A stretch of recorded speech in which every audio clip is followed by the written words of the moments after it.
YouTubers, this is your boy Amari Points here, bringing you the latest movie review. Today I'm doing my movie review on Maleficent Mistress of Evil. I saw this yesterday and I did like it, but somewhat didn't like it.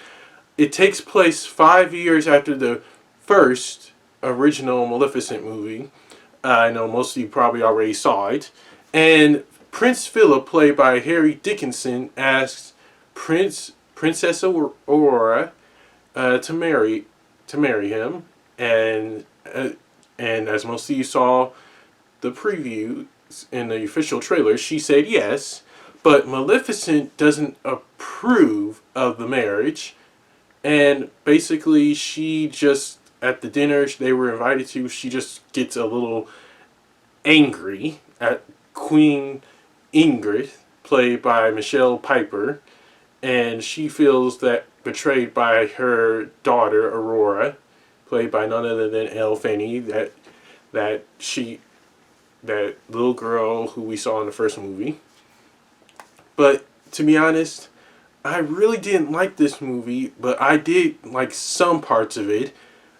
There were some parts that I didn't like because basically, like when it gets in between the movie, we see Maleficent wasn't in it that much. They basically cut to Princess Aurora, and there's a full-out war in Prince Philip's kingdom.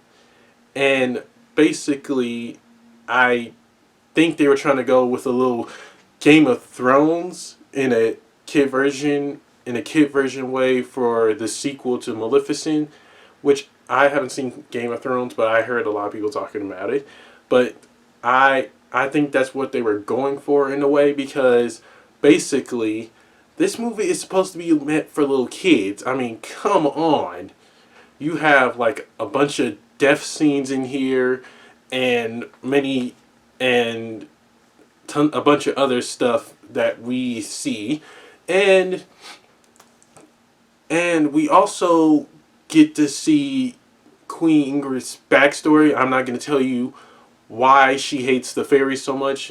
I don't want to spoil anything for you guys because I want you guys to go into the movie filled with non-spoilers, because I don't want to spoil the movie for anyone that didn't see it yet.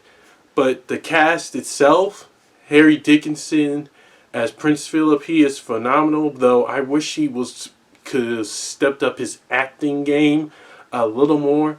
The same person who played Prince Philip in the first movie, he didn't take back the role because he was working on other projects. But all in all, Harry Dickinson as Prince Philip, he was just perfect. Sorry guys.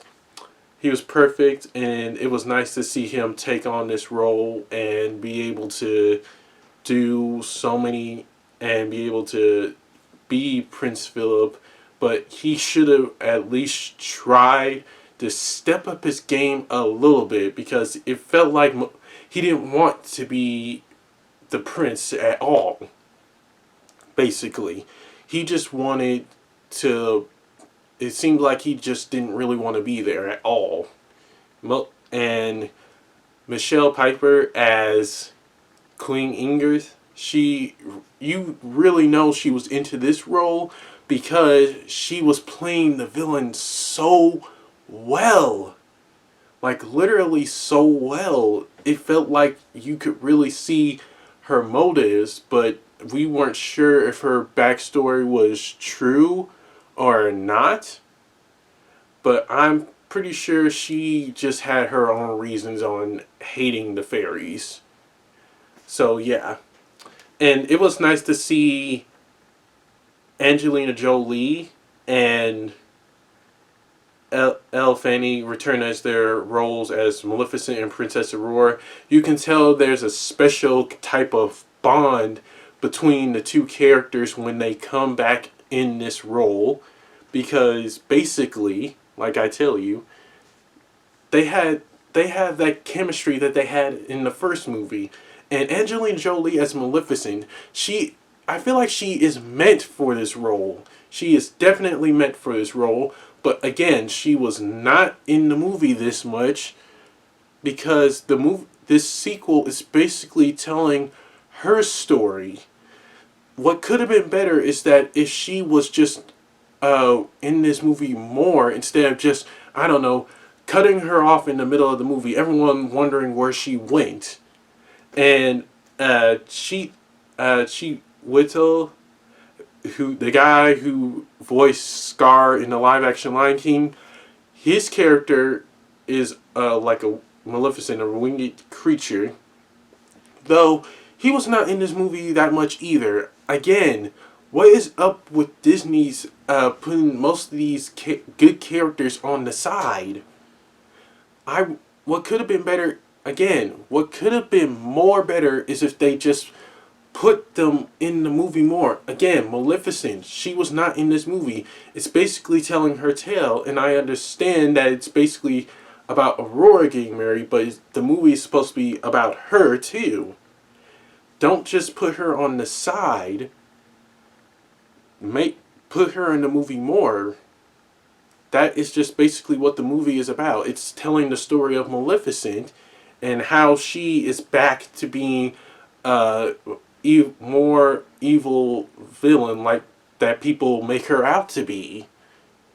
And I just hope that Disney remembers if they do another live action, don't put the main characters on the side.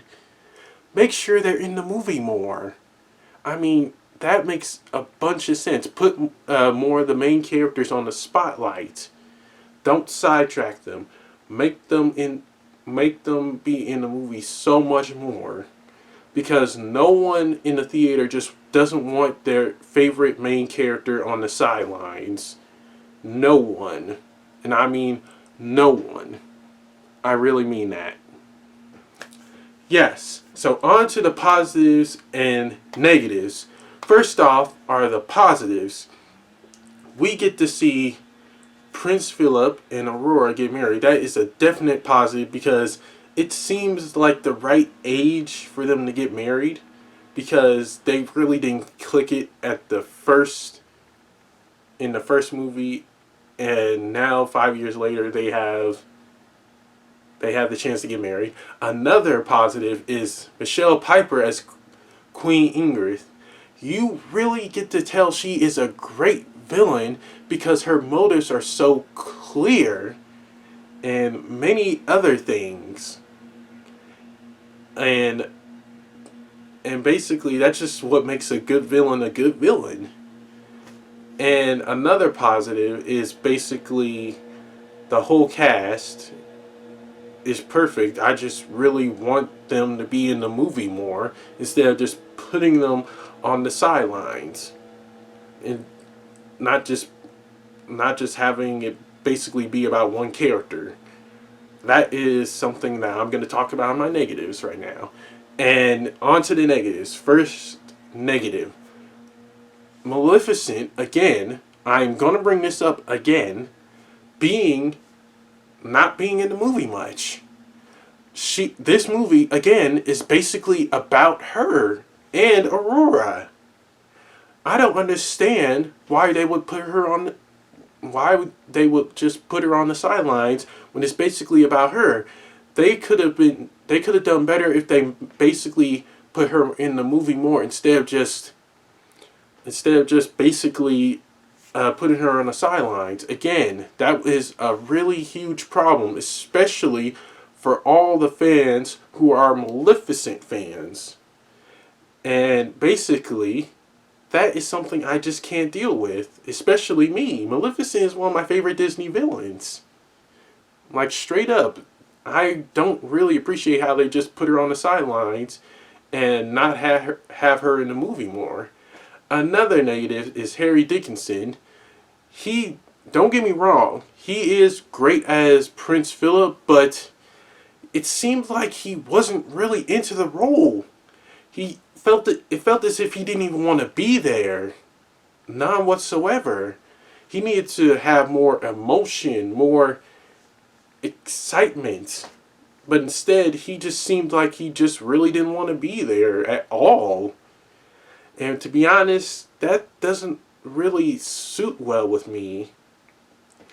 And basically, story, it needed a little tweaking a bit.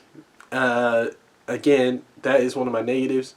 The story itself was somewhat good, but I think it needs some work still. That I think Disney should have made more time to make it more interesting and appealing, because I I just really thought that it needed works, in my opinion. Yeah, Disney, you need to step up your game. You really do. And that's it for my positives and negatives. On to the rating. I give Maleficent, Mistress of Evil, a solid C, because I did enjoy the movie some. I cried on a few scenes, don't get me wrong. But Maleficent, she wasn't in it that much. She really needs to be in it more, because it was telling her story, not anyone else's. And to be honest, I think that having Maleficent in it more, that would have been better. And Harry Dickinson as Prince Philip, I think he should have just shown more emotion in the movie, shown more feelings, and many more. And She-12's character, he really needs to be in the movie more too. And I think that needs some work too. Michelle Piper, again, she is a phenomenal actress. Straight up a phenomenal actress. And I love that about her playing this villain. And that's it for my movie reviews, guys. Don't forget to like and comment below on what your thoughts were. And comment. I'm sorry, guys. Like, comment your thoughts below. Subscribe and share with everyone you know. Press the little notification bell at the bottom of my video to get notified when my next movie review is going to be. And be sure to follow me on the Stardust app at Amari106 for my latest movie/trailer reactions. I will see you guys later. Take care and God bless. Peace!